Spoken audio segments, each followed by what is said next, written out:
পশ্চিমবঙ্গের নির্বাচন ক্রমশ উত্তপ্ত হচ্ছে, আর ঠিক এই সময় রাজনৈতিক ময়দানে বড়সড় মোড়।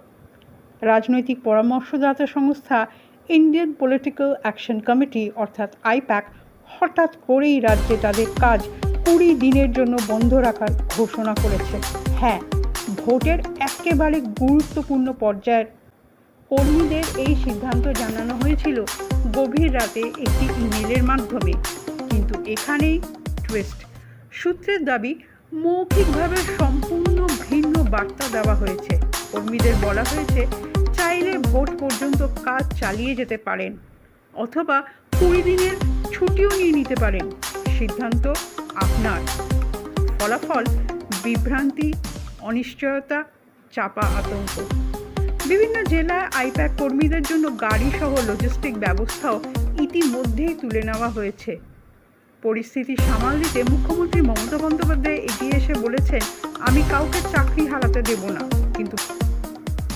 কিন্তু বড় প্রশ্ন হলো, এর প্রভাব কি পড়বে তৃণমূলের নির্বাচনী যন্ত্রে?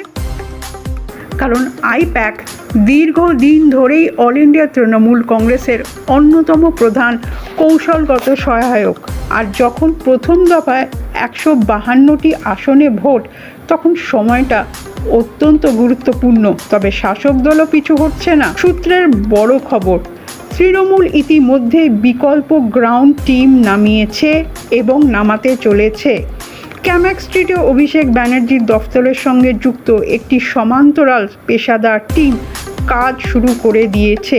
কিন্তু এই ঘটনা আলাদা করে দেখা যাচ্ছে না। পটভূমিতে রয়েছে একের পর এক ইডি অভিযান, আইপ্যাক প্রধান প্রতীক জৈনের বাড়িতে তল্লাশি, ডিরেক্টর বিনেশ চন্দেলের দিল্লিতে গ্রেফতার, আর এক নতুন মোড়। ডিরেক্টর ঋষিরাজ সিংয়ের ইডি তলব এড়িয়ে নিজে না গিয়ে আইনজীবীকে পাঠিয়েছেন। তদন্ত অভিযানে উঠছে আর্থিক অনিয়ম ও হিসাব বহির্ভূত লেনদেনের। এদিকে রাজনৈতিক চাপান উত্তরোত্তুঙ্গে। অভিষেক ব্যানার্জি ইতিমধ্যেই বলে দিয়েছেন, এটা গণতন্ত্র নয়, এটা ভীতি প্রদর্শন। তাহলে এর অর্থ কি? একদিকে নির্বাচনে গুরুত্বপূর্ণ কৌশলবিদ পিছিয়ে যাচ্ছে, অন্যদিকে কেন্দ্রীয় সংস্থার চাপ বাড়ছে, আর ভোট একেবারে দোরগোড়ায় কড়া নাড়ছে। এটা কি তাহলে কৌশলগত বিরতি, নাকি কোনো রাজনৈতিক চাপের ফল? পশ্চিমবঙ্গের লড়াই এখন আরও তীব্র।